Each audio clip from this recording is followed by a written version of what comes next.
Turabashuhuje inshuti bavandimwe, turi kumwe muri iki gitondo dukomeza ibyigisho byacu by'ishuri ryo ku isabato. Nk'uko bisanzwe rero, mbere y'uko twiga ingingo y'uyu munsi, reka tubanze dusenge. Data twese udukunda uri mu ijoro, tugushimiye ko wabanye natwe ukaturinda, ukaba utugejeje muri uwo mwanya, izina ryawe icyubahiro. Duteguriye cyangwa se turinganirije kwiga icyigisho twereka amateka y'umusamariya, kugira ngo natwe kidufashe. Tugusaba kugira ngo uyu munsi uhumure imitima yacu, tubashe gusobanukirwa n'icyo tubwirira mu ijambo ryawe, maze tukwitegura nk'uko ubidushakira, tubisabye mu izina rya Yesu, amen. Reka twakire mwene data kudufasha muri iki cyigisho cya 9, atugezeho ingingo y'uyu munsi. Umwanya ni wowe, ni karibu. Murakoze cyane. Ingingo y'uyu munsi iravuga imbaraga y'ubuhanuzi.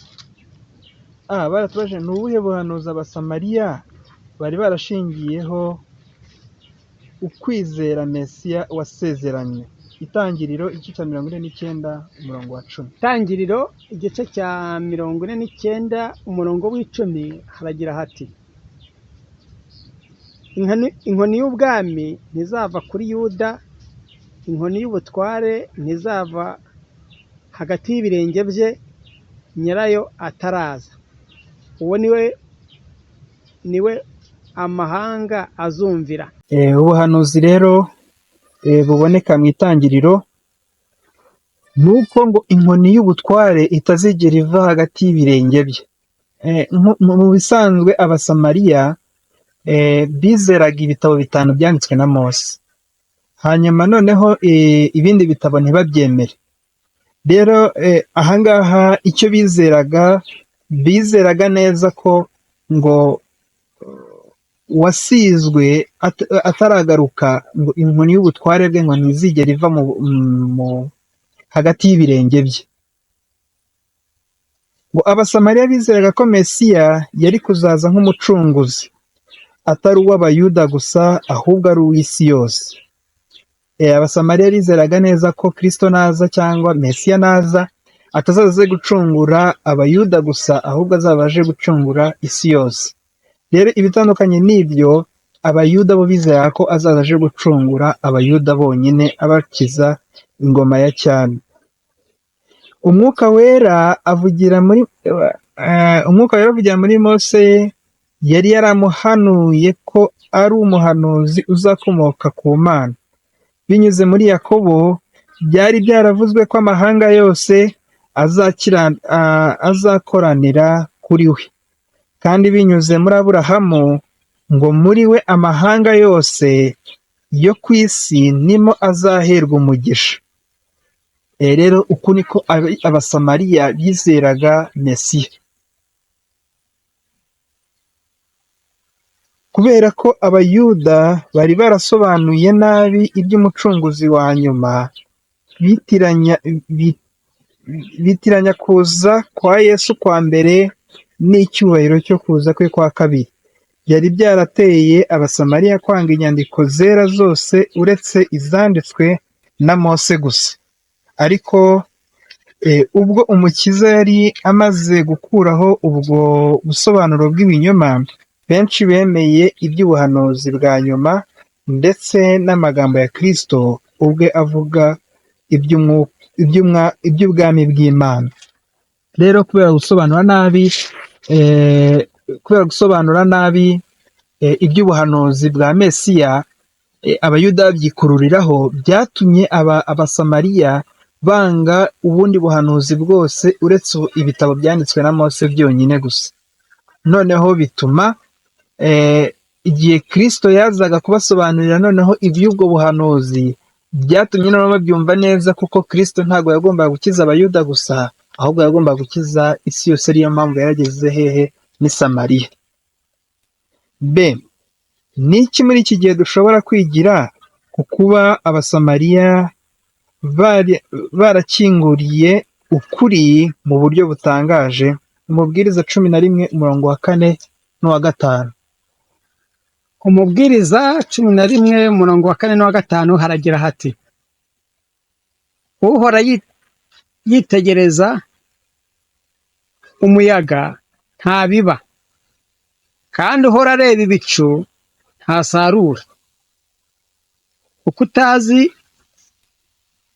inzira y'umuyaga iyo ari yo, cyangwa uko amagufwa akurira mu nda y'utwite, niko utazi imirimo y'Imana ikora byose. Ni iki muri iki gihe dushobora kwigira ku kuba abasamariya barakinguriye ukuri mu buryo butangaje? Ikintu rero dushobora kwigira ku basamariya nk'uko tubibonye mu bwiriza, ni uko tutagomba gucogora mu kubiba imbuto zacu. Ahangaha umusamariyakazi wari umugore umwe yakiriye imbuto, ntiyatinya kuyibiba, ahubwo ahita agenda abwira n'abandi. Abandi nabo bahageze bifuza kubwira n'abandi. Uko dukeneye rero, uko batubwiye ngo tugomba guhora dutera tubiba, kuko tutazi igihe ibisarurwa bizerera.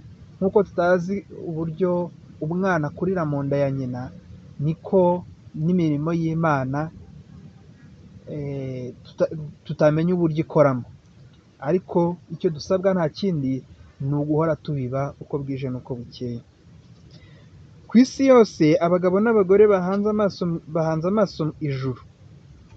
Amasengesho, amarira, kwinginga birazamuka bikajya mu ijuru biturutse mu mitima yifuza umucyo, ubuntu n'umwuka wera.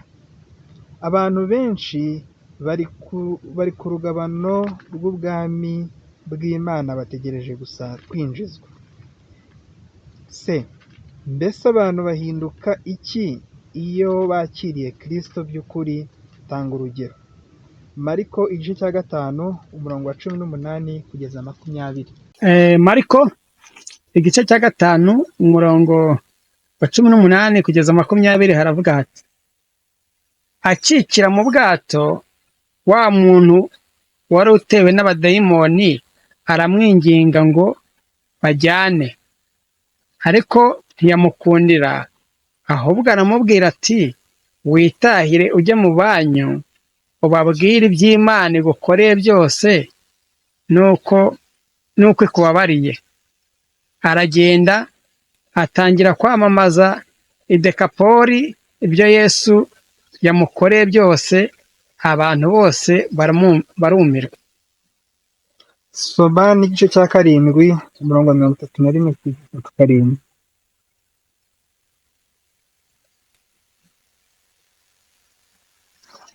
Igice cya 7 umurongo wa 31 kugeza 7. Igice cya 7 umurongo wa 31 kugeza 7 avuga ati: ava mu gihugu cy'i Tiro anyura i Sidoni, agera ku nyanja y'i Galilaya, anyuze hagati y'i Dekapoli. Bamuzanira igipfamatwi kandi kidedemanga, baramwinginga ngo agishyireho ikiganza.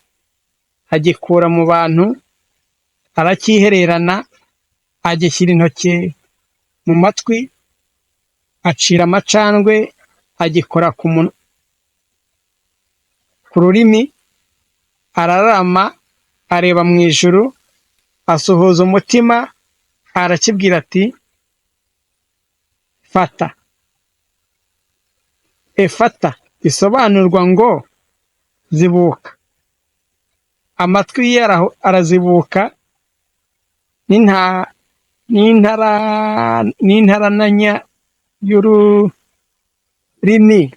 rwe irahambuka, avuga neza. Arabihanangiririza ngo batagira uwo babibwira. Ariko uko yarushagaho kubihanangiririza, ni nako barushagaho kumwamamaza rwose. Baratangara cyane bikabije, baravuga bati: byose abikoze neza, azibura ibipfamatwi kandi akavugisha ibiragi. Murakoze cyane. Iyo rero Kristo yinjiye mu mibereho yacu, imibereho yacu ihita ihinduka ako kanya. hano babanje kutuhereza urugero rw'umuntu wari umusazi w'i Dekapoli. Uriya muntu yari umuntu abantu bose batinya, ariko n'igihe Kristo yari ageze aho ngaho akamukiza, n'abantu baramwanze, n'abantu banze Kristo nta nubwo bifuze ko anagera mu gihugu cyabo, kuko Kristo amaze kumukiza ngo yohereje bya bisazi by'abadayimoni mu ngurube, ingurube ziragenda zishora hehe? Mu nyanja. Rero i Dekapoli abantu baho baramwanze cyane. Bamaze kumwanga cyane, Kristo ahita yongera akata asubirayo. Wa musazi ayiginga Kristo ati waretse tukajyana? Ariko mu gusubiza Yesu mu kumusubiza ambwiye ati genda ubwire ab'iwawe ibyo wabonye n'ibyo wakorewe. Nyamara icyo uwo muntu yagiye gukora amaze kwakira Kristo, yaragiye abwiriza ubutumwa. Nyuma y'iminsi runaka, nubwo igitekerezo twagikomeje, igihe Kristo yongeraga kugaruka, yasanze hari abantu noneho biteguye kumwakira, biteguye kumwakira no kumwumva, kandi mbere yahavuye bamwanze. Nanone hano bongeye kutwereka urundi rugero rw'umuntu w'igipfamatwi yari wakize, atabasha no kuvuga neza. Ahangaha batweretse neza ko igihe Kristo yababwiye ati ntihagire umuntu umenya ibyabaye, ngo nibwo babivugaga cyane, Kristo akomeza kwamamara. Rero iyo twamaze kwakira Kristo, urukundo rwe ruraduhata tugakomeza kuvuga ijambo ry'Imana nk'uko umusamariya mwiza yabikoze. Umwuka wa Kristo akuza mu muntu ibintu byose umwuka wa Kristo akuza mu muntu ibintu byose biboneza imico kandi bikubahisha kamere. Azatunganyiriza umuntu kubahisha Imana mu mubiri, mu bugingo no mu mwuka, kandi binyuze mu mbaraga za Kristo abantu Satani yasigingije akabagirira ibikoresho bye, bakomeza guhindurirwa kuba intumwa zitwaye ubutumwa bwo gukiranuka, maze umwana w'Imana akabatuma kujya kuvuga ibyo Imana igukoreye byose nuko ikubabariye. Rero iyo Kristo amaze kwinjira mu mibereho yacu, aduhata kugira ngo tubashe kuvuga ijambo ry'Imana, tubashe kumwamamaza. Iyo niyo ngaruka ibaho iyo tumaze kwakira Kristo. Mwene data rero, sinzi niba hari inyunganizi ufite watwunganiraho kuri kino cyigisho. Iki cyigisho kirakomeza gishimangira cyerekana akamaro ko kwakira Yesu. Umuntu Yesu arimo ntabwo ashobora kwiyumanganya ngo bikunde, kandi nta n'uwamubuza kuvuga ngo bikunde, ahubwo ya mbaraga iba yamaze kumugeramo niyo imutera kuvuga no kugaragaza Kristo mu bikorwa, ndetse ibyo avuga bigahuza n'ibikorwa. Ni iby'ingingo yari irimo twereka, ubundi Imana idufashe natwe turushaho kugira umwete wo kuvugira Imana niba koko Yesu aturimo. Ubu nibwo dusoje iyi ngingo, ubundi mukomeze kugira umunsi mwiza.